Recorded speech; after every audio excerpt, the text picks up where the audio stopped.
All right, let's dive in. Today, we're exploring the absolutely incredible story of a one-eyed boy who rose from the chaos of a shattered land to become a Maharaja, a unifier, and a legend known far and wide as the Lion of Punjab, Ranjit Singh. So, here's the big question, right? How on earth does a teenager take a land completely torn apart by warring factions and somehow forge it into a powerful, prosperous, and, get this, a remarkably tolerant empire? I mean, that's the puzzle we're going to piece together. Let's find out. You see, to really get Ranjit Singh's story, you first have to picture the world he was born into. We're talking about late 18th century Punjab, a land in total turmoil. The Mughal Empire had crumbled, leaving this massive power vacuum just waiting to be filled. And look at this sheer fragmentation. This wasn't one kingdom, not even close. It was a messy patchwork of at least 14 different territories. You had 12 Sikh confederacies, these Misls, who were often at war with each other. Then you had Afghan invaders constantly raiding from the northwest, and, oh yeah, the British East India Company was just hanging out on the coasts, watching everything. It was a state of pure, constant instability. It's into this absolute chaos that a future leader was born on November 13, 1780. And as we're about to see, Ranjit Singh wasn't just shaped by this crisis, he was literally forged by it. I mean, just look at this timeline of his youth. It's wild. At just 12 years old, he's in charge of his father's estates. At 13, he survives an assassination attempt and actually kills his attacker. By 17, he's successfully fending off a major invasion. Let's not forget he lost an eye to smallpox as a kid while helping other people who were sick. Every single one of these moments shows a kind of resilience and leadership that's almost unbelievable for someone so young. So, with that incredible backstory, let's look at how this young warlord started the monumental task of consolidating power and actually bringing some order to the Punjab. Okay, this is the pivotal year, 1801.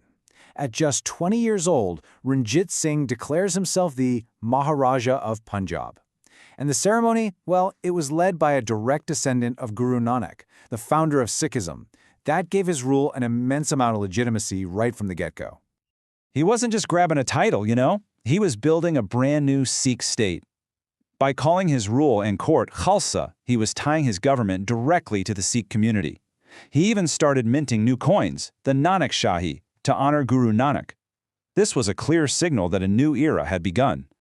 Now, this treaty with the British, this shows his strategic genius. It was an absolute masterstroke. By basically drawing a line in the sand at the Sutlej River, he neutralized that growing British threat from the south, and that gave him a free hand to expand his empire north and west without having to look over his shoulder. And boy, did he expand. First, he focused on uniting the Sikh Misls, taking the holy city of Amritsar. Then he started pushing back the Afghans, capturing crucial territories like Multan and, in a decisive move, Kashmir. Each victory brought another fragmented piece of the Punjab under his unified control. But here's the thing. This empire wasn't just built on military power. What really made Ranjit Singh's rule so unique, so special, was its incredible inclusivity. As a devout Sikh, he famously renovated the Harmandir Sahib, covering it with the gold and marble that gave us its famous name, the Golden Temple. But he also funded the construction of Hindu temples and mosques.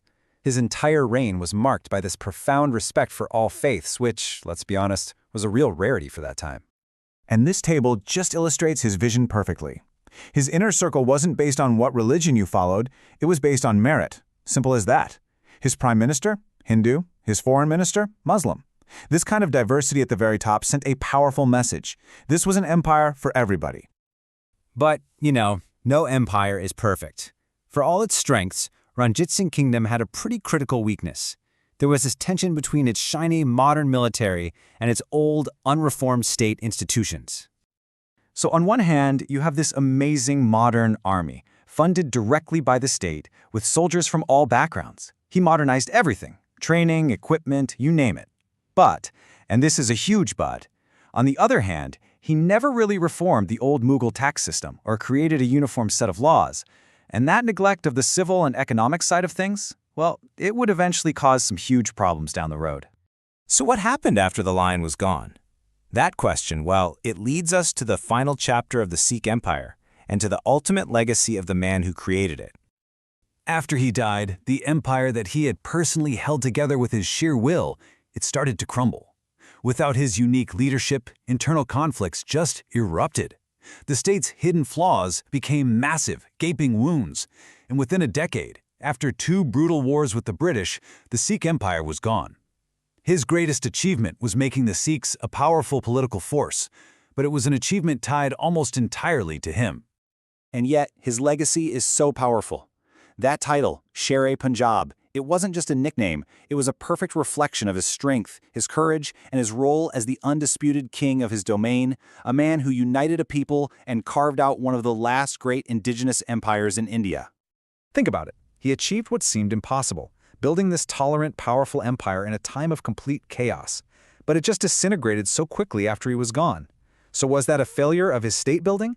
Or was his personal vision just too grand, too unique for any successor to possibly carry on? It's something to think about.